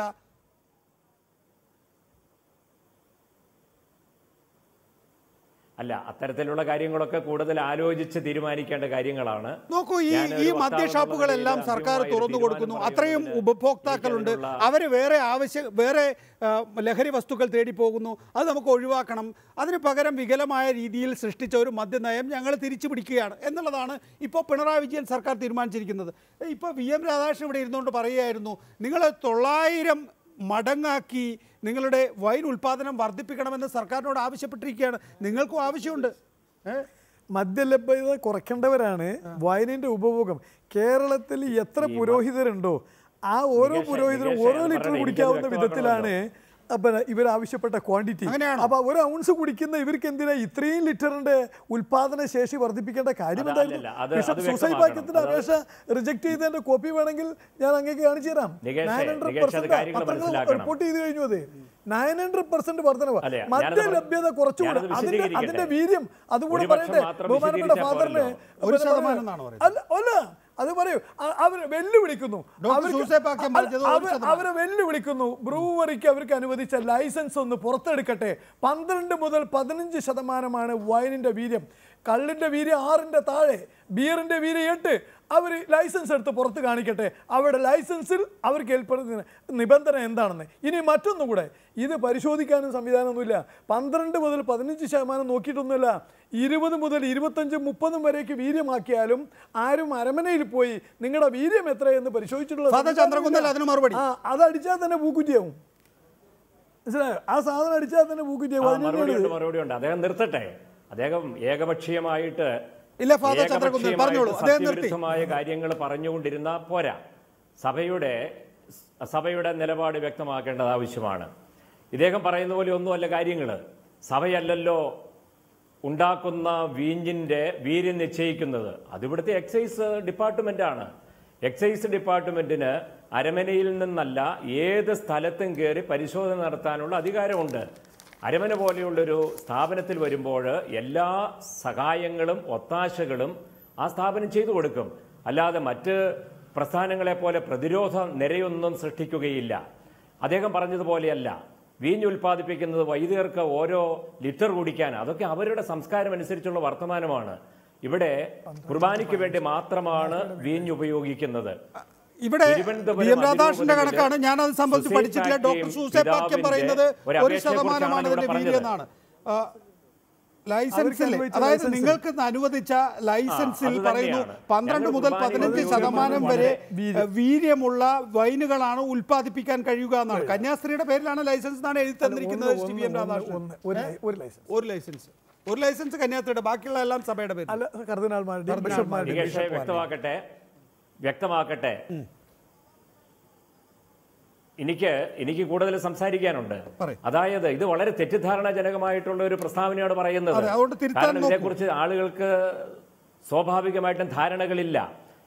എന്തുകൊണ്ടാണ് ഇപ്പോൾ വീഞ്ഞ് കൂടുതൽ ഉൽപ്പാദിപ്പിക്കേണ്ടതിന്റെ ആവശ്യകതയെക്കുറിച്ച് പറഞ്ഞത്? അതായത് വൈദികരുടെ എണ്ണത്തിന് ആനുപാതികമായിട്ട് വീഞ്ഞ് ഉൽപ്പാദിപ്പിക്കാൻ പാടുള്ളൂ എന്നുള്ളൊരു ധാരണയിലാണ് ഈ ചർച്ചകൾ വരുന്നത്. യഥാർത്ഥത്തിൽ വീഞ്ഞ് വൈദികരുടെ എണ്ണവുമായി ബന്ധപ്പെട്ട കാര്യമേ അല്ല. വിശ്വാസികളുടെ എണ്ണമനുസരിച്ച് വൈദികർ കൂടുതൽ ബലി അർപ്പിക്കേണ്ടതായിട്ട് വരും. സാധാരണ നിലയിൽ ഒരു വൈദികന് ഒരു കുർബാനയാണ് ഒരു ദിവസം അർപ്പിക്കേണ്ടി വരുന്നത്. വിശ്വാസികളുടെ എണ്ണം വളരെ കൂടുതലുള്ളപ്പോൾ ഒരു വൈദികന് ഒന്നിൽ കൂടുതൽ, ചില സന്ദർഭങ്ങളിൽ 3, 4, 5 കുർബാനകൾ അർപ്പിക്കേണ്ടി വരും. അപ്പൊ അർപ്പിക്കപ്പെടുന്ന കുർബാനകളുടെ എണ്ണം അനുസരിച്ചാണ് വീഞ്ഞിന്റെ ഉപയോഗം വരുന്നത്, അല്ലാതെ വൈദികരുടെ എണ്ണം അനുസരിച്ചല്ല. രണ്ടാമത്തെ കാര്യം, 3, 4, 5 കുർബാനകൾ. നേരത്തെ ഒരു കുർബാന എന്നുള്ളതിൽ നിന്ന് 3, 4, 5 കുർബാനകളിലേക്ക് വന്നിരിക്കുന്നു. നേരത്തെ ഒരു പുരോഹിതന്റെ കണക്കിലാണ് 3 തുള്ളി വൈൻ എന്നുള്ള നിലയിൽ കണക്ക് നൽകിയിരുന്നത് എങ്കിൽ ഇപ്പോൾ ആ 3 തുള്ളി എങ്കിലും ഈ 10,000 ലിറ്റർ ഇത്രയും തുള്ളിയാക്കി മാറ്റിയാൽ എത്ര കോടി ജനങ്ങൾ, ക്രിസ്ത്യാനികൾ ഇവിടെ വേണം? കേരള ജനസംഖ്യയിലെ ക്രിസ്ത്യൻ പോപ്പുലേഷൻ എത്ര? അതൊന്ന് ആലോചിച്ച് നോക്കൂ. ഇവര് മുഴുവൻ കുർബാന അർപ്പിക്കാൻ പോവുകയാണോ? അല്ല, അദ്ദേഹം നിൽക്കുന്ന ഒരാൾ മാത്രം സംസാരിച്ചാൽ പോരല്ലോ. അതിന്റെ യഥാർത്ഥ അവസ്ഥകൾ അറിയണമല്ലോ. ഇത് വൈദികനാണ് ഈ വീഞ്ഞ് ഉപയോഗിക്കുന്നത് എന്നല്ല കരുതേണ്ടത്. കുർബാന വിശ്വാസികൾക്ക് നമ്മൾ കൊടുക്കുന്നു. അത് ഞങ്ങളുടെ ആരാധനക്രമത്തിന്റെ ഭാഗമാണ്. അതിപ്പോൾ കർത്താവിന്റെ തിരുരക്തമായി തീർന്നുവെന്ന് ഞങ്ങൾ വിശ്വസിക്കുന്ന ഈ വീഞ്ഞിൽ മുക്കിയാണ് കൊടുക്കുന്നത്. വൈദികന് അത് കുടിക്കുന്നു എന്നുള്ള അർത്ഥത്തിലല്ല. കാര്യമറിയാത്ത ആൾക്കാരാണ് അതേക്കുറിച്ച് വിശദീകരിക്കുകയും വ്യാഖ്യാനിക്കുകയും ചെയ്യുന്നത്. ഇങ്ങനെ നമ്മൾ എന്തായാലും മദ്യനിരോധനത്തിന് വേണ്ടി പൊരുതുന്ന ഒരു സംവിധാനം എന്നുള്ള നിലയിൽ നമ്മൾ കുരുത്തോലയൊക്കെ ഉപയോഗിക്കുന്നുണ്ടല്ലോ. ഫാദർ മാത്യു ചന്ദ്രൻകുന്നേൽ, അതെന്തുകൊണ്ടാണ്? ഒലീവില ഇല്ല, അതുകൊണ്ട് കുരുത്തോല ഉപയോഗിക്കുന്നു എന്നുള്ളത്. അപ്പോൾ എന്തായാലും മദ്യത്തിനെതിരായിട്ടുള്ള പോരാട്ടം ഈ പറയുന്ന രീതിയിൽ ആൽക്കഹോളിക് കണ്ടന്റിനെതിരായിട്ടുള്ളൊരു പോരാട്ടത്തിൽ നിങ്ങൾക്ക് സമാനമായ മറ്റു കാര്യങ്ങൾ ഉപയോഗിക്കാം. വേണമെങ്കിൽ വെള്ളം തന്നെ ഉപയോഗിക്കാമെന്ന് പല പുരോഹിതരും പല ബിഷപ്പുമാരും പറയുന്നത്. ഇന്ന് പ്രമുഖ പത്രപ്രവർത്തകൻ റോയ് കാര്യം എന്താ, നമ്മളൊക്കെ അങ്ങേയറ്റം ബഹുമാനിക്കും. അതല്ല നമ്മുടെ വിഷയം, അതിനകത്ത് ദീർഘിപ്പിക്കാൻ കഴിയില്ല. എനിക്ക് ഫാദർ പറഞ്ഞു കഴിഞ്ഞല്ലോ അല്ലെ? ഫാദറിന് മുഴുവൻ പറയാൻ കഴിഞ്ഞില്ല എന്നുള്ളൊരു റോയി മാത്യോ മറ്റാരെങ്കിലും എന്തെങ്കിലും പറഞ്ഞോട്ടെ, അവരൊക്കെ അവരുടെ വ്യക്തിപരമായ അഭിപ്രായങ്ങൾ അദ്ദേഹത്തിന്റെ വാദം ഉറപ്പിക്കാൻ വേണ്ടി നിങ്ങളെ ഒന്ന് കളിയാക്കിയേ ഉള്ളൂ. പക്ഷേ സഭയുടെ നിലപാട് ഇക്കാര്യത്തിൽ എന്താണ് അത് ഒന്ന് പറഞ്ഞിട്ട് നമുക്ക് പെട്ടെന്ന് അടുത്ത ഘട്ടത്തിലേക്ക് പോകണം. അതുകൊണ്ടാണ് ഞാൻ ചോദിക്കുന്നത്, ഇപ്പം ഒലിവിലക്ക് പകരം കുരുത്തോല ഉപയോഗിക്കാമെങ്കിൽ നിങ്ങൾ എന്തിനാണ് നിലവിലുള്ള ബ്രൂവറീസ് പോരായെന്നും 900 മടങ്ങ് കൂട്ടണം എന്നും പറയുന്നത്? അത് ഈ തരത്തിലൊരു തെറ്റായ സന്ദേശം നൽകുന്നില്ലേ? ഇവർക്ക് കളിയാക്കാൻ ഇടം നൽകുന്നില്ലേ? നികേഷ ഈ കുരുത്തോലയും പരിശുദ്ധ കുർബാനയും സമാനമായി കാണുന്നത് കൊണ്ടാണ് പ്രശ്നം. കുരുത്തോല പോലെയല്ല പരിശുദ്ധ കുർബാന. ഇത് സഭയുടെ ആരാധനക്രമമൊക്കെ അതുകൊണ്ടാണ് ഞാൻ പറഞ്ഞു തരുന്നത്, പാരമ്പര്യവുമായി ബന്ധപ്പെട്ടതാണ്. 2000 വർഷങ്ങളായിട്ട് ഉപയോഗിച്ചു വരുന്ന ബലിയുടെ ഒരു ബലിവസ്തുവാണ് ഈ വീഞ്ഞെന്ന് പറയുന്നത്. ഇവിടെ ഞങ്ങൾ എന്തുകൊണ്ടാണ് മദ്യത്തെ എതിർക്കുകയും ഈ വീഞ്ഞ് ഉപയോഗിക്കാൻ കുർബാനയിൽ എന്ന് പറയുകയും ചെയ്യുന്നത്? ഇരട്ടത്താപ്പല്ലേ എന്ന് സാധാരണക്കാർ ചിന്തിക്കും. അങ്ങനെയല്ല. ഞങ്ങൾ മദ്യത്തെ എതിർക്കുന്നത് ഏത് തരത്തിലാണ്? മദ്യത്തിൻ്റെ ഉപയോഗം കൊണ്ട് ഉണ്ടാകുന്ന പ്രശ്നങ്ങൾ, അത് വ്യക്തിക്ക്, സമൂഹത്തിന്, കുടുംബത്തിന്, നാടിന് മൊത്തം ഉണ്ടാകുന്ന പ്രശ്നങ്ങൾ ആ പോരാട്ടം ആത്മാർത്ഥതയുള്ളതാണ് എന്ന് സംസ്ഥാന മുഖ്യമന്ത്രി തന്നെ പറഞ്ഞിട്ടുമുണ്ട്. ഫാദർ മാത്യു ചന്ദ്രൻകുന്നേൽ, അക്കാര്യത്തിൽ ഞാനും താങ്കളോടൊപ്പം തന്നെയാണ്, അല്ലെങ്കിൽ സഭയോടൊപ്പം തന്നെയാണ്. ജോസഫ് വാഴക്കൻ, ശ്രീ ജോസഫ് വാഴക്കൻ, ഇന്നത്തെ നിലയിൽ സംസ്ഥാന സർക്കാരിൻ്റെ വരുമാനം, UDF നയം പരാജയമാണ് എന്ന തിരിച്ചറിവ്, മറ്റ് ലഹരി വസ്തുക്കൾ കൂടുതലായി ഉപയോഗിക്കപ്പെടുന്നു, പ്രത്യേകിച്ച് സ്കൂൾ കുട്ടികളടക്കമുള്ളവർ, ഈ സർക്കാരിന് വേറെന്തെങ്കിലും പോംവഴിയുണ്ട് എന്ന് താങ്കൾ വിശ്വസിക്കുന്നുണ്ടോ? അല്ല, ആദ്യമായിട്ട് ഈ ചർച്ചയിൽ പങ്കെടുക്കുന്ന നേരത്തെ ഫാദർ ചന്ദ്രൻകുന്നേലുമായിട്ട് സംസാരിച്ചത് ആരായിരുന്നു? അത് ശ്രീ VM രാധാകൃഷ്ണൻ. അദ്ദേഹത്തിന്റെ വലിയൊരു പരിഹാസ ചിരി കേട്ടു.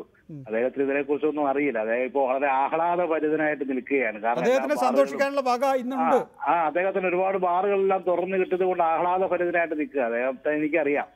അതുകൊണ്ട് ഞാൻ കൂടുതൽ അതിനെ കുറിച്ചൊന്നും സംസാരിക്കുന്നില്ല. അങ്ങനെ ഒന്നും സംസാരിക്കാൻ പാടില്ല. വൈദികരൊന്നും അല്ല വിശുദ്ധ കുർബാനയ്ക്ക് അർപ്പിക്കുന്ന മാസ് വൈൻ ഉപയോഗിക്കുന്നത്. അത് അതിനകത്ത് മുക്കി എല്ലാ വിശ്വാസികൾക്കും കുർബാനയോടൊപ്പം കഴിക്കുന്നതാണ്. സ്വാഭാവികമായിട്ടും അതിൻ്റെതായ രീതിയിലുള്ള അതൊക്കെ ഒരു 1% കുറവ് മാത്രമുള്ള ഒരു മുന്തിരി ചാറ് എന്ന് പറയത്തക്ക രീതിയിൽ മാത്രമുള്ളൊരു വൈനാണ്. അതൊരു സിംബോളിക് ആയിട്ട് വർഷങ്ങളായിട്ട് പിന്നെ ഈ യേശുക്രിസ്തു അത് പറഞ്ഞു കഴിഞ്ഞു. ഫാദർ ചന്ദ്രകുന്നേൽ തന്നെ അത് പറഞ്ഞു കഴിഞ്ഞു. ഞാൻ പറഞ്ഞു അല്ല, അതിനൊരു പരിഹാസ രൂപത്തിൽ വേണ്ട, പരിഹാസം വേണ്ട. നമുക്ക് ആരും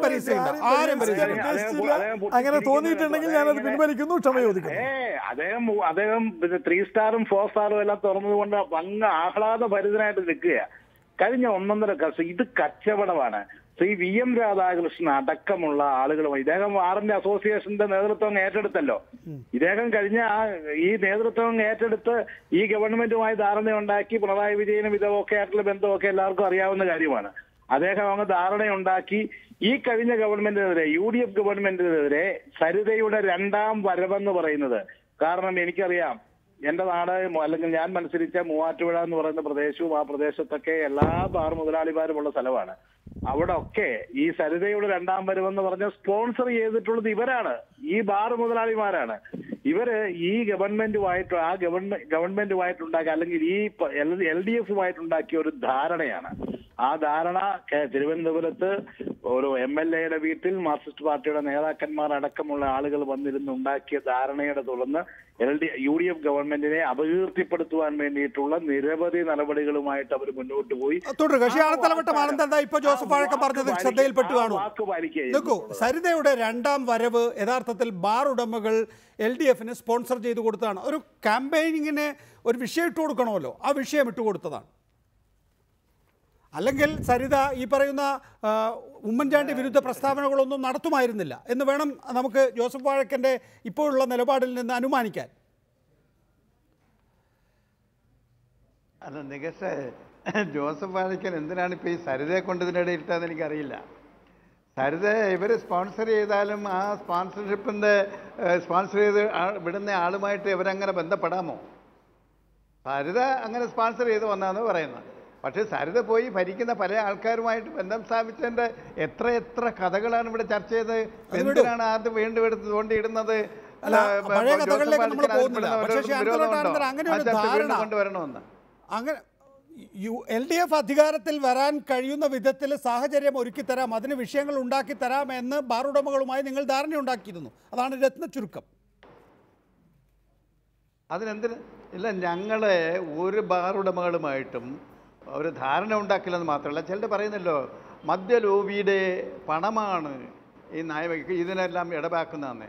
ആ മദ്യലോബിയുടെ ആൾക്കാർ അവിടെ ഇരിപ്പുണ്ട്. അല്ലെങ്കിൽ ഇനി അറിയാവുന്നിടത്തൊക്കെ ചോദിച്ചു നോക്കൂ, ഈ 2016 തെരഞ്ഞെടുപ്പിൽ ഏതെങ്കിലും മദ്യലോബിയുടെ 10 പൈസ ഈ AK സെൻറ്റർ വാങ്ങിച്ചിട്ടുണ്ടോ എന്ന്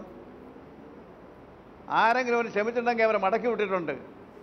നാട്ടിലെ പാവപ്പെട്ട ജനങ്ങളുടെ നിന്ന് ബക്കറ്റ് പിരിച്ച് അല്ലാതെ ഉണ്ടാക്കുന്ന പൈസയാണ് പാർട്ടി ഉപയോഗിക്കുന്നത്.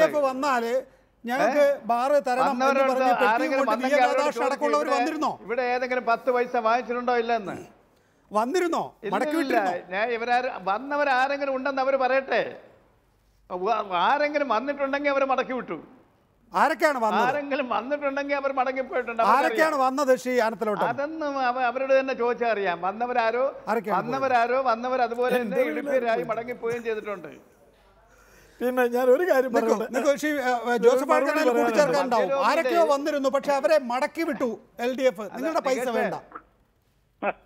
ഈ എത്രയോ പുണ്യവാന്മാരാ. എന്നാ പിന്നെ നിങ്ങൾ ആ രൂപ കൂട്ടി വെച്ച് ഞങ്ങൾ പ്രാർത്ഥനയും കൂടെ നടത്താം, വിശുദ്ധന്മാരുടെ കൂട്ടത്തിൽ പെടുത്തി. ഇത് എന്താ ഈ പറയുന്നത്? ഇതിനൊക്കെ എല്ലാവർക്കും പരസ്യമായിട്ട് അറിയാവുന്ന കാര്യമല്ലേ? അന്ന് ഞങ്ങൾ പറയുന്നതാണ് ഇത് തുറന്നു കൊടുക്കാൻ പോവുകയാണ്. 3 സ്റ്റാർ മുതലുള്ള മുഴുവൻ ബാറുകളും ഞങ്ങൾ ചലഞ്ച് ചെയ്യുന്നു. ഒരു മദ്യലോബി എടുത്ത് വന്ന് പറയാമോ ഇവിടെ കൊണ്ടുവന്ന് കാശ് കൊടുത്തെന്ന്? അതൊക്കെ വേറെ വിഷയം. ജോസഫ് വാഴക്കൻ, ശ്രീ ആനത്തലവട്ടം ആനന്ദം പറയുന്നത് നിങ്ങളുടെ കയ്യിൽ പൈസ കിട്ടുമ്പോൾ നിങ്ങൾ നോട്ട് എണ്ണുന്ന യന്ത്രം വെച്ച് എണ്ണും, പക്ഷേ LDFന്റെ കയ്യിൽ കൊണ്ടുകൊടുക്കുമ്പം അത് തിരിച്ചു വിടുന്നു. ഇതാണ് ശ്രീ ആനത്തലവട്ടം ആനന്ദന്റെ നിലപാട്. അല്ല, നോട്ട് എണ്ണുന്ന യന്ത്രം വാങ്ങിച്ച ആളിനെ നിങ്ങൾ മുഖ്യമന്ത്രിയാക്കാൻ നടത്തിയ ആളാ. നോട്ട് എണ്ണുന്ന യന്ത്രം വാങ്ങുന്നതിന് മുമ്പ് ഞങ്ങളാരെയും മുഖ്യമന്ത്രിയാക്കാൻ നടന്നിട്ടില്ല. അത് അവരുടെ സ്വപ്നമാണ്. നടക്കുന്നുണ്ടല്ലോ. അതുകൊണ്ട് അത് നിങ്ങളുടെ കൊള്ളരുതായ്മ കൊണ്ട് ആ കൂടാരത്തിൽ നിന്ന് എങ്ങനെയെങ്കിലും ചാടാൻ നടക്കുകയാണ്. ഞങ്ങൾ ഇവിടെ എടുക്കാമെന്ന് പറഞ്ഞിട്ടില്ല.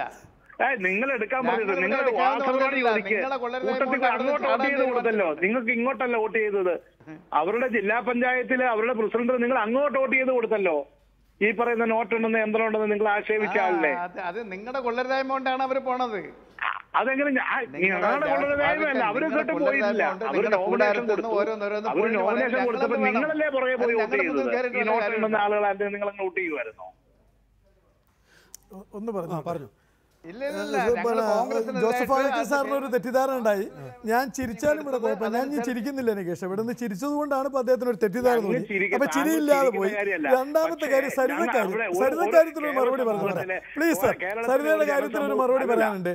ഞങ്ങൾ സരിതയോടൊന്നും രണ്ടാം ഘട്ടം ഉണ്ടാക്കിയിട്ട് സ്പോൺസർ ചെയ്ത് ഡാൻസ് ചെയ്യാനൊന്നും പറഞ്ഞില്ല. പക്ഷെ ഞങ്ങൾ ആവശ്യപ്പെടുമായിരുന്നു. ഈ സമൂഹം അംഗീകരിക്കും അറിയില്ല, ടൂറിസം കേന്ദ്രങ്ങളിലൊക്കെ DJ അല്ലെങ്കിൽ ഡാൻസ് ബാർ ഇതൊക്കെ അനുവദിക്കാൻ വല്ല പെർമിഷൻ കിട്ടുമെങ്കിൽ അത് ചോദിക്കുന്ന ഒരു ഹോട്ടൽ വിഭാഗം എന്നല്ലാതെ ഞങ്ങൾ സരിതയോട് ഡാൻസ് ചെയ്യാനോ അല്ലെങ്കിൽ ആർക്കെങ്കിലും അനുകൂലമായിട്ടോ പ്രതികാലമായിട്ടോ മൊഴി കൊടുക്കാനോ എന്തോ കുത്തി പറയാണോ ആരെങ്കിലും? സരിതയോട് ഡാൻസ് ചെയ്യാൻ പറയുന്ന ആളല്ലാന്ന് നിങ്ങൾ അതിനർത്ഥം വേറെ ആരെങ്കിലും പറഞ്ഞു എന്നല്ല. അങ്ങനെ പറയുന്ന ആളുകൾക്ക് തോന്നിയാൽ എനിക്ക് നിവൃത്തിയില്ല. ഞാൻ പറഞ്ഞിട്ടില്ല, ഞാൻ പറയില്ല, എനിക്ക് അവരെ പരിചയമില്ല. ഞാൻ പറഞ്ഞത് ഞങ്ങളുടെ സംഘടനയോ ഞങ്ങളോ ഇതൊന്നും ഒരു കച്ചവടമായി ഏറ്റെടുത്തിട്ടില്ല. ഞങ്ങൾ പിന്നെ രാഷ്ട്രീയ പാർട്ടികൾക്കാർക്കും ഞങ്ങളുടെ വ്യക്തികളോ അല്ലെങ്കിൽ പിന്നെ കേരളീയ സമൂഹത്തിൽ ജീവിക്കുന്ന കച്ചവടക്കാരെന്നുള്ള നിലക്ക് ആർക്കും ഒന്നും കൊടുത്തിട്ടില്ല ഒന്നും പറയാൻ ഞങ്ങളല്ല. പക്ഷേ എന്തെങ്കിലും ഒരു പ്രത്യുപകാരം എന്നല്ല, ഒരു മദ്യനയത്തിന് വേണ്ടി പ്രത്യുപകാരത്തിന് വേണ്ടി കരാർ അടിസ്ഥാനത്തിൽ ഞങ്ങളാരും പണം. കഴിഞ്ഞ തവണത്തെ ആരോപണം കെ ബാബുവിന് ലൈസൻസിന്റെ തുക കുറച്ചു കൊടുക്കുന്നതിന് ഞാൻ ആരോപിച്ചിട്ടില്ല. ഞാൻ ഉൾപ്പെടെയുള്ള ആളുകൾ ഞാൻ ഉൾപ്പെട്ട അസോസിയേഷൻ ആരോപിച്ചിട്ടില്ല. അക്കാലത്ത് ചില നേതാക്കൾ ആരോപിച്ചിട്ടുണ്ടെങ്കിൽ അതിന് മറുപടി അവർ നിങ്ങളുടെയും ബിജു രാധാകൃഷ്ണന്റെ അല്ല ബിജു അവർ തെളിയിക്കണമത്. ഞാൻ ആരോപിച്ചിട്ടില്ല. ഫാദർ മാത്യു ചന്ദ്രൻകുന്നേൽ, മദ്യനിരോധനം പൂർണ്ണമായും നടപ്പിലാക്കണം എന്ന് വാദിക്കുന്നവരുണ്ട്. അവരുടെ വികാരത്തെ മാനിക്കുന്നു. കേരളത്തിൽ പക്ഷേ അത് പ്രായോഗികമാക്കാൻ കഴിയില്ല. അതുകൊണ്ടാണ് നിലപാട്. നിങ്ങളെല്ലാം സഹകരിക്കണം. മുഖ്യമന്ത്രി പിണറായി വിജയൻ്റെ വാക്കുകളാണിത്. ഇത് എത്രമാത്രം ആത്മാർത്ഥതയുള്ളതാണ്? വളരെ ചുരുക്കി. ഇതിൻ്റെ ആത്മാർത്ഥതയെ വലിയ തോതിൽ സംശയിക്കേണ്ടത് ഉണ്ട്. മദ്യനിരോധനം സാധ്യമല്ല എന്നുള്ളത് ഒരു പൊതുപ്രസ്താവനയാണ്. ഒരു 2 മാസം മുമ്പ് ബീഹാർ മുഖ്യമന്ത്രി പാലായിൽ ഒരു ചടങ്ങിൽ പങ്കെടുക്കുകയുണ്ടായി. അദ്ദേഹമായിട്ട് ഞാൻ 1 മണിക്കൂറോളം സംസാരിച്ചു. അദ്ദേഹം അതിൻ്റെ എല്ലാ വിശദാംശങ്ങളും പറയുകയും പൊതുവേദിയിൽ അദ്ദേഹം ഇങ്ങനെ പറയുകയും ചെയ്തു: നിങ്ങൾക്ക് ആർക്ക് വേണമെങ്കിലും, ഏത് ഏജൻസിക്ക് വേണമെങ്കിലും ബീഹാറിൽ വരാം, ഗ്രാമത്തിൽ പോകാം, പട്ടണങ്ങളിൽ പോകാം, ആളുകളോട് കാര്യങ്ങൾ ചോദിച്ചറിയാം. ഇത് അപ്രായോഗികമാണ് എന്ന് അവർ പറഞ്ഞാൽ ഞാൻ ബാറുകൾ അനുവദിക്കാം എന്നാണ് ഇച്ഛാശക്തി ഉണ്ട് എങ്കിൽ ഏറ്റവും കൂടുതൽ ലോലെസ്നെസ് ഉള്ള ഒരു സംസ്ഥാനത്ത് നിതീഷ് കുമാറിന് മദ്യനിരോധനം നടപ്പാക്കാൻ കഴിയുമെങ്കിൽ കേരളത്തിൽ നടപ്പാക്കാൻ കഴിയും. പക്ഷേ ഇച്ഛാശക്തി വേണം. ബീഹാറിലൊക്കെ അടിച്ചേൽപ്പിക്കുന്ന പോലെ എല്ലാ നിയമങ്ങളും കേരളത്തിൽ അടിച്ചേൽപ്പിക്കാൻ കഴിയില്ല. കാരണം സാക്ഷരരാണ്, നമ്മൾ വിദ്യാസമ്പന്നരാണ്, ഇവരൊക്കെ പറയുന്നവരാണ്. ഈ പിതാക്കന്മാർ പറയുന്നത്, ഈ വിശ്വാസികൾ പറയുന്നത്, ഈ മദ്യനിരോധനക്കാർ പറയുന്നത്, അവരൊന്നും കളിയാക്കി നമ്മൾ മുന്നോട്ട് പോവുകയല്ല വേണ്ടത്. പകരം അവർ പറയുന്നതിൽ ഒരു ജനതാല്പര്യം ഉണ്ടെന്ന് മനസ്സിലാക്കുകയാണ് വേണ്ടത്. പ്രധാനമായിട്ടും ഈ രംഗത്ത് മദ്യവിരുദ്ധ പ്രവർത്തനവുമായിട്ട് അല്ലെങ്കിൽ ശക്തമായ ആരോപണങ്ങളുമായി ആക്ഷേപങ്ങളുമായിട്ട് രംഗത്ത് വന്നിരിക്കുന്നത് KCBC ആണ്, അല്ലെങ്കിൽ ഈ സംഘടനയാണ്. എല്ലാ ബഹുമാനങ്ങളും ഈ ക്രിസ്തീയ പുരോഹിതരോടും ഈ സമുദായത്തോടും മതത്തോടും നിലനിർത്തിക്കൊണ്ട് ഞാൻ പറയട്ടെ, അവരൊക്കെ ഇപ്പോൾ ഈ ചെയ്യുന്നത് ഈ ഗവൺമെൻറ്റിനെ സമ്മർദ്ദത്തിലാക്കാനാണ്. കയ്യേറ്റം ഉൾപ്പെടെയുള്ള നിരവധി വിഷയങ്ങൾ ഇവർക്ക് നേരെ നീളുമ്പോൾ, അല്ലെങ്കിൽ പൊതുജന മധ്യത്തിൽ മാധ്യമങ്ങളിലൂടെ ചർച്ചാ വിഷയമാകുമ്പോൾ ഇതിൽ നിന്നൊക്കെ ശ്രദ്ധ തിരിക്കാനും എല്ലാ കാലത്തും സ്ഥിരമായി ഒരു സ്ഥിരം നമ്പറായിട്ട് പോക്കറ്റിലിട്ട് നടക്കുന്ന ഒരു വിഷയമാണ് മദ്യമേ വിഷം, മദ്യമേ നിയമ.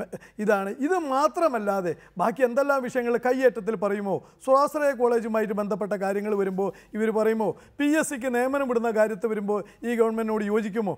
അതല്ലെങ്കിൽ ഈ ഗവൺമെൻറ് ഇവർ പിന്തുണച്ചിട്ടല്ലോ ഈ സർക്കാരിന് വോട്ട് നൽകി. ക്രിസ്ത്യാനികളും തമ്മിലുള്ള ഒരു വ്യത്യാസം എന്താണെന്ന് വെച്ച് കഴിഞ്ഞാൽ, ഹിന്ദുക്കൾക്ക് ഇങ്ങനെ അങ്ങനെ ഒരു നിയന്ത്രണമൊന്നുമില്ല, മതത്തിൻ്റെ നിയന്ത്രണമൊന്നുമില്ല. പക്ഷേ ഇടവകകളിലൂടെ വലിയ നിയന്ത്രണം വരുത്തുന്നവരാണ് ക്രിസ്ത്യാനികൾ. പറശ്ശിനിക്കടവ് ക്ഷേത്രത്തിൽ മുത്തപ്പൻകോവിലിലെ മദ്യം ഉപയോഗിക്കുന്ന അങ്ങേക്കറിയാം, കൊടുങ്ങല്ലൂർ ക്ഷേത്രത്തിൽ മദ്യം ഉപയോഗിക്കുന്ന അറിയാം. അതിന്റെ ഭാഗമായി ഒരു പ്രത്യേക സമുദായം അതിനാവശ്യപ്പെടുക, അല്ലെങ്കിൽ മറ്റൊരു വിഭാഗം. നമുക്ക് ചുരുക്കേണ്ടതുണ്ട്. ഫാദർ ചന്ദ്രകുന്നേൽ, നിങ്ങൾ ഈ കയ്യേറ്റം ശ്രദ്ധ തിരിക്കാൻ വേണ്ടിയാണ് ഈ ഒറ്റ വാക്കൂടെ പറയാനുണ്ട് എനിക്ക്. അതായത് അദ്ദേഹം പറഞ്ഞതിനൊന്നും മറുപടി പറയുന്നില്ല ഞാൻ. കാരണം കേരളത്തിലെ പൊതുസമൂഹം ആർക്കാണ് കൂടുതൽ വില കൽപ്പിക്കുന്നതെന്ന് എല്ലാവർക്കും അറിയാം. ബാറ് ഉടമകൾക്കാണോ സഭയ്ക്കാണോ കൂടുതൽ വില കൽപ്പിക്കുന്നത് എന്ന് എല്ലാവർക്കും അറിയാവുന്നതുകൊണ്ട് അതിന് ഞാൻ കുറിച്ച് വളരെ ലളിതമായിട്ട് ചുരുക്കി പറയാൻ ഞാൻ ആഗ്രഹിക്കുന്ന ഇതാണ്. അതായത് മദ്യം കൊടുക്കുന്നു, സർക്കാർ സർവേന്ന് പുറത്താക്കുന്നു, ഒക്കെ സഭയുടെ കാര്യങ്ങളാണ്, അത് അവർ ചെയ്യേണ്ടതാണ്. അത് പുറത്താക്കാൻ പുറത്തുള്ളവർ ശ്രമിക്കരുത്. ഇപ്പോൾ ഇത് മദ്യം വിൽക്കുന്നത് സർക്കാർ പറഞ്ഞല്ലോ, മറ്റുള്ളവരെ കൂടെ പരിഗണിക്കുന്നു, ഈ തൊഴിലാളികളെ പരിഗണിക്കുന്നു, നമ്മുടെ സർക്കാരിൻ്റെ ഖജനാവിനെ പരിഗണിക്കുന്നു. അതുപോലെ തന്നെ പരിഗണിക്കേണ്ടിയിരുന്ന ഒരു കാര്യമാണ് മദ്യവിരുദ്ധ സമിതികളെ. അതുപോലെ തന്നെ മദ്യം ഉപയോഗിക്കുന്നത് തെറ്റാണ് എന്ന് വിശ്വസിക്കുന്നു. അവസാനമായി 30 സെക്കൻഡിൽ താങ്കൾ മറുപടി പറയണം. നിങ്ങൾ ഈ ഒരു UDF സർക്കാരിൽ നിന്ന് വ്യത്യസ്തമായ ഒരു മദ്യനയം സ്വീകരിക്കുന്നു, നിങ്ങൾക്ക് തോന്നി, നിങ്ങളത് ചെയ്യുന്നു. പക്ഷേ ഇവിടെ UDFനും LDFനും അപ്പുറത്തേക്ക് വലിയ പൊതുസമൂഹമില്ലേ? അവർ കേരളത്തിൽ ഘട്ടം ഘട്ടമായി മദ്യം നിരോധനം നടപ്പിലാക്കും എന്ന് വിചാരിച്ചുകൊണ്ടിരിക്കുകയായിരുന്നു. UDFൻ്റെ മദ്യനയം അതാണ് എന്നുള്ളതുകൊണ്ട്. നിങ്ങളാണെങ്കിൽ വേറൊരു മദ്യനയം നടപ്പിലാക്കുമെന്ന് പറഞ്ഞില്ല. അപ്പോൾ ആ നിലയിൽ ഘട്ടം ഘട്ടമായി കേരളത്തിൽ മദ്യനിരോധനം നടപ്പാവുമെന്ന് വിചാരിച്ചിരുന്ന ജനതയ്ക്ക് മുമ്പിൽ ഒരു ഇടിമിന്നൽ പോലെ മദ്യനയം നടപ്പിലാക്കുന്നതിന് മുമ്പ് അത്യാവശ്യം ഇന്ന് പിണറായി വിജയൻ, ഞാൻ ബഹുമാനിക്കുന്നു, ആത്മാർത്ഥമാണെന്ന് പറയുന്ന ആ വിഭാഗങ്ങളോടൊന്ന് ചർച്ച ചെയ്തുകൂടെ? കേരളത്തിൽ പ്രത്യേക പ്രതിപക്ഷമല്ലേ, അവരോടൊന്ന് ചർച്ച ചെയ്തുകൂടെ? അല്ല, ഈ മദ്യനയം സംബന്ധിച്ച് അവർക്കും ഇതിനകത്തുള്ള അഭിപ്രായം അവർക്ക് പറയാനുള്ള പറഞ്ഞല്ലോ. അവരിതിനെ എതിർക്കുന്നവരാണ്, അനുകൂലിക്കുന്നവരല്ല. ഞാൻ ഒറ്റ കാര്യം, ജസ്റ്റിസ് രാമചന്ദ്രൻ കമ്മീഷൻ ശുപാർശ ചെയ്ത ശുപാർശകളുടെ അത് UDFൻ്റെ കാലത്ത് നിയോഗിച്ച കമ്മീഷനാണ്. അതിൽ പറഞ്ഞിട്ടുണ്ട് അൺഹൈജീനിക് ആയിട്ടുള്ള ബാറുകളെല്ലാം നടത്താൻ പാടില്ല, അല്ലാത്തതിനൊക്കെ ലൈസൻസ് കൊടുക്കണമെന്ന് പറഞ്ഞിട്ടുണ്ട്. ഇത് കൊടുക്കുന്നതിന് ഫലമായി മദ്യത്തിൻ്റെ ഉപഭോഗം പെരുകില്ല. അതിന് ഈ ഗവൺമെൻറ് നടപടി സ്വീകരിക്കാൻ പോവുകയാണ്, മുമ്പ് ഒരു ഗവൺമെൻറ് സ്വീകരിക്കാത്ത. ആരോടും ചർച്ച ചെയ്യാതെ ധിക്കാരപരമായ സമീപനമാണ് സർക്കാർ സ്വീകരിക്കുന്നതെന്ന് പറഞ്ഞ് വൈൻഡപ്പ് ചെയ്യട്ടെ ശ്രീ ആനത്തലവട്ടം. ഇല്ല, അത് ശരിയല്ല. ഈ മദ്യനയം ബന്ധപ്പെട്ടവിടത്തെല്ലാം ചർച്ച ചെയ്തിട്ടുണ്ട്. ACBC ആദ്യം തൊട്ടേ പറഞ്ഞു കിടക്കുകയാണ് മദ്യരാജാക്കന്മാരുടെ കാശ് വാങ്ങുന്നതിന് വേണ്ടിയിട്ടാണ് മദ്യനയം തിരുത്താൻ പോകണമെന്ന് എന്നാണ് അവരുടെ അഭിപ്രായം. ആ അഭിപ്രായത്തിന് ഞങ്ങൾ ലെവലേശ യോജിക്കുന്നില്ല. മദ്യരാജാക്കന്മാരെ ഉണ്ടാക്കിയത് ചാരായം നിരോധിച്ചതിൻ്റെ ഫലമായി ശ്രീ AK ആൻ്റണിയാണ് ഇവിടെ കാലത്താണ് ഈ മദ്യഷാപ്പുകൾ വിദേശ മദ്യഷാപ്പുകളൊക്കെ വന്നത്. അല്ലാതെ ജില്ലയിൽ 1-2 ഷാപ്പേ ഉള്ളായിരുന്നു. ഇപ്പോൾ താലൂക്കിലും പഞ്ചായത്തുകളിലുമൊക്കെ ആക്കിയത് ശ്രീ ആൻ്റണിയുടെ നയമാണ്. ആ നയത്തെ അവരെല്ലാം അനുകൂലിച്ചവരാണ്. എന്നിട്ട് ഇപ്പം ഇവിടെ വന്നിട്ട് ഇടതുപക്ഷ മുന്നണിയല്ല ഈ ഷാപ്പുകളെല്ലാം. ഞാൻ ചുരുക്കുകയാണ്. VM രാധാകൃഷ്ണൻ, ഒപ്പം തന്നെ ഫാദർ മാത്യു ചന്ദ്രൻകുന്നേൽ, ആനത്തലവട്ടം ആനന്ദൻ, ജോസഫ് വാഴക്കൻ, പന്തളം സുധാകരൻ. നന്ദി. നാളെ വീണ്ടും ഇതേ സമയം കാണുന്നത് വരെ നമസ്കാരം.